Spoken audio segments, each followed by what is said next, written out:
साथियों, आज की वीडियो में हम देखेंगे एसएससी जीडी एग्जाम 2024 के लिए जीके जीएस के 20 प्रीवियस ईयर क्वेश्चंस और ये हमारा इसका सेट 2 रहने वाला है।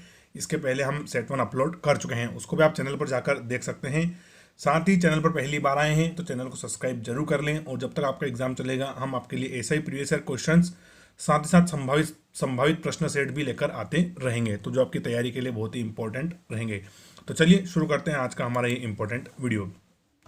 और साथियों, जो आज के हम 20 प्रश्न डिस्कस करने वाले हैं वो आपके 2 फरवरी 2023 को फर्स्ट शिफ्ट में पूछे गए थे। एसएससी जीडी का एग्जाम हुआ था जो हमारा इसी साल 2023 में फरवरी महीने में, तो 2 फरवरी 2023 को फर्स्ट शिफ्ट में पूछे हुए 20 प्रश्न हमने यहाँ पर शामिल किए हैं। वीडियो आप पूरा जरूर देखें, वीडियो को बिल्कुल भी बीच में से नहीं छोड़ना है। चलिए, पहला हमारा इंपॉर्टेंट प्रश्न है, निम्न में से कौन सा नृत्य मध्य प्रदेश के मालवा क्षेत्र के ग्रामीण इलाकों में महिलाओं द्वारा किया जाता है। यानी कि कौन सा ऐसा डांस है जो मध्य प्रदेश का मालवा रीजन है वहां पर ग्रामीण महिलाओं के द्वारा किया जाता है। तो फर्स्ट ऑप्शन है डांडिया रास, दूसरा ऑप्शन हो जाएगा थिरियट्टम, तीसरा ऑप्शन है हमारा पडियानी और फोर्थ है मटकी नृत्य। तो साथियों, करेक्ट आंसर है मटकी नृत्य। जो हमारा मटकी नृत्य है, जब भी मालवा रीजन में ग्रामीण क्षेत्रों में शादी ब्याह होते हैं तो वहां पर इसको जरूर परफॉर्म किया जाता है, महिलाएं इसको डांस करती है। साथ ही साथ जो कुछ मालवा क्षेत्र के सीमावर्ती जिले हैं राजस्थान राज्य के, वहां पर भी मटकी नृत्य किया जाता है। चलिए अगला प्रश्न देखते हैं हम। अगला प्रश्न है, खिलाड़ियों और उनके जन्म के राज्य या केंद्र शासित प्रदेश संबंधित निम्नलिखित में से कौन सा एक गलत मेल है, यानी कि कौन सा एक स्टेटमेंट गलत है। तो फर्स्ट है हमारा सानिया मिर्जा महाराष्ट्र, सेकंड है अंजुम चोपड़ा नई दिल्ली, तीसरा है मिताली राज तमिलनाडु और फोर्थ है साइना नेहवाल हरियाणा। तो साथियों, करेक्ट आंसर रहेगा मिताली राज तमिलनाडु। क्या है? मिताली राज तमिलनाडु। इनका जन्म तमिलनाडु में नहीं हुआ है, इनका जन्म शायद हरियाणा या महाराष्ट्र राज्य से बिलोंग करती है, मुझे एग्जैक्ट पता नहीं है। तो लेकिन मिताली राज का जन्म तमिलनाडु में नहीं हुआ है, तो ऑप्शन तीसरा बिल्कुल हमारा करेक्ट आंसर हो जाएगा। अगला वेरी इंपॉर्टेंट क्वेश्चन देखेंगे हम। भारतीय संविधान के 101वें संविधान संशोधन अधिनियम ने निम्न प्रणाली की शुरुआत की। क्या है? जो 101वां संविधान संशोधन हुआ था हमारा, उसमें कौन सा प्रणाली हमने देश में अडॉप्ट करी थी। तो फर्स्ट ऑप्शन है एक देश एक आय, दूसरा है एक देश एक कर, तीसरा है एक व्यक्ति एक कर और फोर्थ है एक व्यक्ति एक दर। तो साथियों, 101वें संविधान संशोधन के अंतर्गत हमने जीएसटी ले रखा था, goods and service tax GST लिया था, और इसका आशय क्या है? एक देश एक कर, गुड्स एंड सर्विस टैक्स। तो साथियों, सेकंड ऑप्शन बिल्कुल हमारा करेक्ट आंसर हो जाएगा। और ये कब लागू हुआ था? तो 1 जुलाई को लागू हुआ था। कब? 1 जुलाई के दिन लागू हुआ था। और कभी आपसे स्टैटिक में इस प्रकार का प्रश्न पूछ ले कि सबसे पहले जीएसटी लागू करने वाला देश कौन सा था, तो साथियों वो था फ्रांस। कौन सा था? जो यूरोप का एक देश है फ्रांस, जिसकी राजधानी क्या है? पेरिस। तो भारतीय संविधान के 101वें संविधान संशोधन अधिनियम में कौन सी प्रणाली की शुरुआत हुई है? तो एक देश एक कर की शुरुआत हुई है। ऑप्शन दूसरा बिल्कुल हमारा करेक्ट आंसर हो जाएगा। चलिए अगला प्रश्न देखते हैं। कोशिका द्रव्य में राइबोसोम, माइटोकांड्रिया और गाल्जिकाई जैसे होते हैं। जो हमारी कोशिका द्रव्य होती है, फ्लूइड भरा होता है कोशिका के अंदर, उसमें राइबोसोम, माइटोकांड्रिया और गाल्जिकाई जैसे क्या होते हैं। तो फर्स्ट ऑप्शन है कोशिका के अंग होते हैं, सेकंड ऑप्शन है कोशिका के कोश होते हैं, तीसरा ऑप्शन है कोशिकांग होते हैं और फोर्थ ऑप्शन है ऊतक यानी कि टिश्यू होते हैं। तो करेक्ट आंसर हो जाएगा कोशिकांग होते हैं। क्या होते हैं? वो जो कोशिका द्रव्य होता है हमारा सेल फ्लूइड, उसमें रहते हैं, इनको हम कोशिकांग बोलते हैं। तो राइबोसोम, माइटोकांड्रिया और गाल्जिकाई तीनों क्या है? तीनों ही कोशिकांग है। क्या है? कोशिकांग है। तो ऑप्शन तीसरा बिल्कुल हमारा करेक्ट आंसर यहाँ पर हो जाएगा। चलिए अगला प्रश्न देखेंगे हम। अगला प्रश्न है, निम्नलिखित में से 4 में 3 व्यापार के लिए सहायक हैं अतः एक समूह बनाते हैं, वह कौन सा है जो उससे संबंधित नहीं है। क्या है? कि निम्नलिखित 4 में से 3 व्यापार के लिए सहायक हैं और अतः एक समूह बनाते हैं, वह कौन सा समूह है जो इनसे संबंधित नहीं है। ऐसे प्रश्न रीजनिंग में भी आते हैं, यहाँ पर जीके में भी आ गया। तो फर्स्ट ऑप्शन है हमारा परिवहन, सेकंड ऑप्शन है कृषि, तीसरा ऑप्शन है भंडारण और फोर्थ है बीमा यानी कि इंश्योरेंस। तो इसका करेक्ट आंसर क्या हो जाएगा? करेक्ट आंसर हो जाएगा कृषि। यानी कि कृषि साथियों इन तीनों से अलग है, परिवहन, भंडारण और बीमा से कृषि अलग है। तो ऑप्शन दूसरा बिल्कुल हमारा करेक्ट आंसर हो जाएगा। अगला प्रश्न देखते हैं।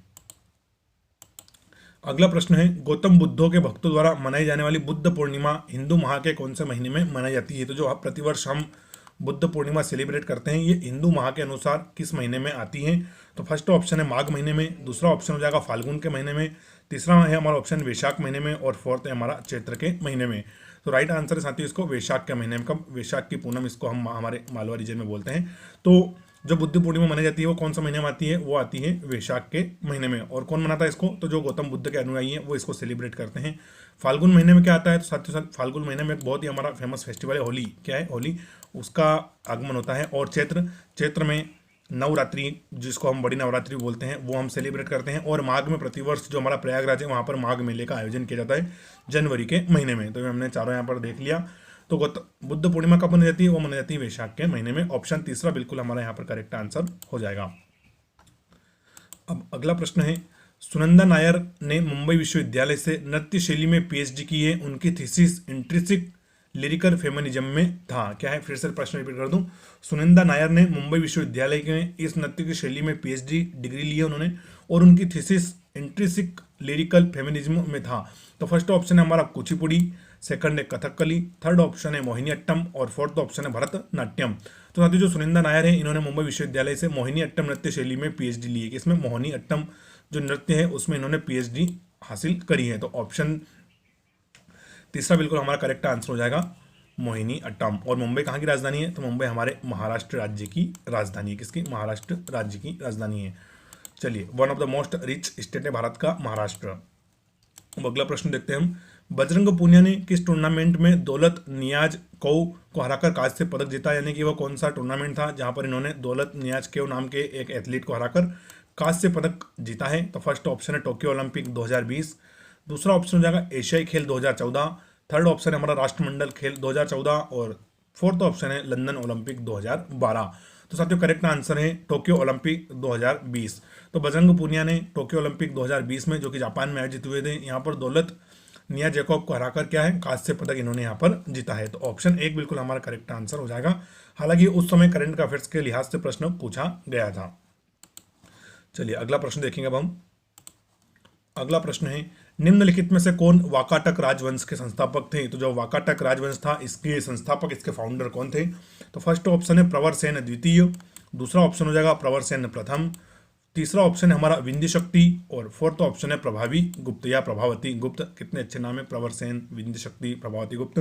तो साथियों जो वाकाटक राजवंश के संस्थापक थे वो थे विंध्य शक्ति। कौन थे? विंध्य शक्ति। तो ऑप्शन तीसरा बिल्कुल हमारा यहाँ पर करेक्ट हो जाएगा, विंध्य शक्ति वाकाटक राजवंश के फाउंडर थे। नेक्स्ट क्वेश्चन देखेंगे हम। नेक्स्ट क्वेश्चन है, विकास की स्थिति के आधार पर संसाधनों का वर्गीकरण किस प्रकार किया जाता है? क्या है प्रश्न कि विकास की स्थिति के आधार पर संसाधनों का वर्गीकरण किस प्रकार किया जाता है? तो फर्स्ट ऑप्शन है व्यक्तित्व, अंतर्राष्ट्रीय और राष्ट्रीय, दूसरा ऑप्शन है संभावित, विकसित स्टॉक और संचित कोष, तीसरा है नवीनीकरण और गैर नवीनीकरण, फोर्थ है जैविक और अजैविक। तो करेक्ट आंसर हो जाएगा संभावित, विकसित स्टॉक और संचित कोष के आधार पर विकास की स्थिति को देखकर हम क्या करते हैं, संसाधनों का वर्गीकरण करते हैं।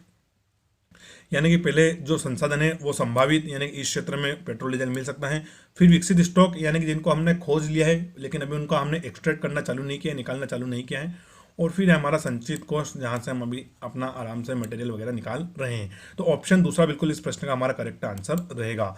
और साथियों चैनल पर पहली बार आए हो तो प्लीज़ आप चैनल को सब्सक्राइब जरूर करें यार, आपका सब्सक्राइब और शेयर ही मेरे लिए मोटिवेशन का काम करता है, तो आप चैनल को सब्सक्राइब जरूर करें। अब अगला प्रश्न हमारा, भारतीय संविधान के किस अनुच्छेद के तहत मौलिक कर्तव्यों को परिभाषित किया गया है? साथियों हमारे जो 10 मौलिक कर्तव्य हैं उनको किस आर्टिकल के अंदर हमने परिभाषित किया है? अब शायद 11 हमारे मौलिक कर्तव्य हो चुके हैं। तो अब अगला इसका हमारा है ऑप्शन आर्टिकल 50A, दूसरा है आर्टिकल 53A, तीसरा ऑप्शन है आर्टिकल 51A और फोर्थ है आर्टिकल 52A। तो इसका करेक्ट आंसर हो जाएगा 51A। क्या है? 51A बिल्कुल हमारा करेक्ट आंसर है। तो भारतीय संविधान के किस अनुच्छेद के तहत मौलिक कर्तव्यों को परिभाषित किया गया है? तो इनको आर्टिकल 51A के तहत परिभाषित किया गया है। ऑप्शन तीसरा बिल्कुल हमारा करेक्ट आंसर हो जाएगा। अच्छा, मौलिक कर्तव्य का जो हमने कहाँ से लिए हैं ये आप मुझे कमेंट करके बता सकते हैं। अगला प्रश्न है, करेंसी नोट और सिक्कों को कागजी मुद्रा कहते हैं, इन्हें ये भी कहा जाता है। जो करेंसी नोट और सिक्के होते हैं इनको हम क्या बोलते हैं? कागजी मुद्रा बोलते हैं। तो इनको और हम अन्य नाम क्या है इनका? तो फर्स्ट है पट्टा विलेख, सेकंड ऑप्शन है कानूनी निविदा, तीसरा ऑप्शन है ऋण विलेख और फोर्थ है कानूनी अनुबंध। तो साथियों करेक्ट आंसर है कानूनी निविदा। क्या है? कानूनी निविदा। यानी कि जो करेंसी के नोट है और सिक्के हैं वो है तो कागजी, लेकिन हम उनको फिर नोट क्यों मानते हैं? क्योंकि उन पे रिजर्व बैंक ऑफ इंडिया की गारंटी है। कानूनी निविदा है कि हाँ ये इस मूल्य के पैसे हैं, जो हमारा रिजर्व बैंक ऑफ इंडिया है उसकी गारंटी है। तो करेक्ट आंसर हो जाएगा ऑप्शन दूसरा, कानूनी निविदा। नेक्स्ट हमारा इंपॉर्टेंट क्वेश्चन है, वाशिंग सोडा का रासायनिक सूत्र क्या है? किसका? जो हमारा वाशिंग सोडा होता है उसका रासायनिक सूत्र क्या है? यहाँ पर पूछा है तो हम डायरेक्ट देख लेते हैं। Na2CO310H2O ये हमारे वाशिंग सोडा का फार्मूला है। किसका? Na2CO3H2O ये हमारे वाशिंग सोडा का फार्मूला है। एक साथियों मैंने पहले जब हमारा CISF हेड कांस्टेबल मिनिस्ट्रियल का एग्जाम चल रहा था तब मैंने एक ऐसा वीडियो अपलोड किया था, उसका मैं आपको लिंक दूंगा कमेंट में और डिस्क्रिप्शन बॉक्स में, वहाँ से आप सारे जो जितने भी हमारे केमिस्ट्री के फार्मूले हैं वो जाकर देख सकते हैं। तो वाशिंग सोडा का रासायनिक सूत्र क्या है, वो है Na2CO3 10H2O। ऑप्शन तीसरा बिल्कुल हमारा करेक्ट आंसर हो जाएगा। अगला प्रश्न देखते हैं, पश्चिम बंगाल किस देश के साथ सबसे लंबी अपनी सीमा साझा करता है? कौन सा हमारा जो पश्चिम बंगाल राज्य है ये किस देश के साथ अपनी सबसे लंबी सीमा लगाता है? तो फर्स्ट ऑप्शन है भूटान के साथ, सेकंड ऑप्शन है बांग्लादेश के साथ, थर्ड ऑप्शन है म्यांमार के साथ और फोर्थ ऑप्शन है नेपाल के साथ। तो राइट आंसर रहेगा साथियों हमारा बांग्लादेश। कौन है? तो बांग्लादेश के साथ सबसे ज़्यादा भूटान अपनी सीमा लगाता है। अच्छा, बांग्लादेश की राजधानी क्या है? तो वो है ढाका। क्या है? यहाँ पर भी लिख देता हूँ, बांग्लादेश की राजधानी हो जाएगी हमारी ढाका। और यहाँ की प्रधानमंत्री कौन है? वो है शेख हसीना। कौन है? शेख हसीना। करेंसी की हम बात करें तो टका है। और जो पूरे ओवरऑल यानी कि पूरे भारत के साथ बांग्लादेश कितनी सीमा बनाता है? तो 4093 किलोमीटर लंबी सीमा बनाता है। कितनी? 4093 किलोमीटर लंबी ये सीमा यहाँ पर बांग्लादेश भारत के साथ बना रहा है। तो ऑप्शन दूसरा बिल्कुल हमारा करेक्ट आंसर हो जाएगा। अब अगला प्रश्न है, निम्नलिखित में से कौन सार्वजनिक क्षेत्र की कंपनी का उदाहरण नहीं है? यानी कि कौन सी यहाँ पर चार कंपनी दी है, इसमें से वो सार्वजनिक क्षेत्र की कंपनी नहीं है। तो फर्स्ट है हमारा सेल यानी कि स्टील अथॉरिटी ऑफ इंडिया, दूसरा है NSE नेशनल स्टॉक एक्सचेंज, और तीसरा ऑप्शन है हमारा ONGC oil and natural gas corporation, और फोर्थ है भेल यानी कि भारत हैवी इलेक्ट्रॉनिक्स लिमिटेड। तो साथियों करेक्ट आंसर रहेगा NSE। जो नेशनल स्टॉक एक्सचेंज है हमारा वो सार्वजनिक क्षेत्र की कंपनी नहीं है। बाकी सेल, ONGC और भेल ये तीनों ही महारत्न कंपनियां क्या हैं? तीनों ही महारत्न कंपनियां हैं जो भारत सरकार के अंडर में काम करती है, लेकिन NSE सार्वजनिक क्षेत्र की कंपनी नहीं है। तो ऑप्शन दूसरा बिल्कुल हमारा करेक्ट आंसर यहाँ पर हो जाएगा। अगला प्रश्न देखते हैं हम। अगला प्रश्न है, विनिर्मित वस्तुओं का निर्यात, व्यापार और वाणिज्य को क्या करता है? जो विनिर्मित वस्तु होती हैं वो निर्यात, व्यापार और वाणिज्य को क्या करती हैं? तो फर्स्ट ऑप्शन है फैलाती हैं, दूसरा ऑप्शन है संकुचित करती हैं, तीसरा ऑप्शन है कम करती हैं और फोर्थ ऑप्शन है कमजोर करती है। तो साथियों करेक्ट आंसर रहेगा फैलाती हैं। क्या है? फैलाती हैं। तो विनिर्मात जो हमारी विनिर्मित वस्तुएं हैं वो निर्यात, व्यापार और वाणिज्य को क्या करती है? फैलाती है। यानी कि हमने कहीं से रॉ मटेरियल लिया और फिर उसको बिल्कुल फाइन प्रोडक्ट के रूप में बनाया और फिर जब उसको हम सेल करते हैं तो हमारा निर्यात हमारे एक्सपोर्ट को बढ़ाती है, व्यापार को बढ़ाती है, और जो व्यापार बढ़ेगा तो वाणिज्य ऑटोमेटिक बढ़ ही जाता है। तो विनिर्मित वस्तुओं का निर्यात, व्यापार और वाणिज्य को फैलाता है। तो ऑप्शन फर्स्ट बिल्कुल हमारा राइट आंसर यहाँ पर रहेगा। चलिए अगला प्रश्न देखते हैं। अगला प्रश्न है, नवंबर 2022 तक की स्थिति के अनुसार भारत में एक राजनीतिक दल राष्ट्रवादी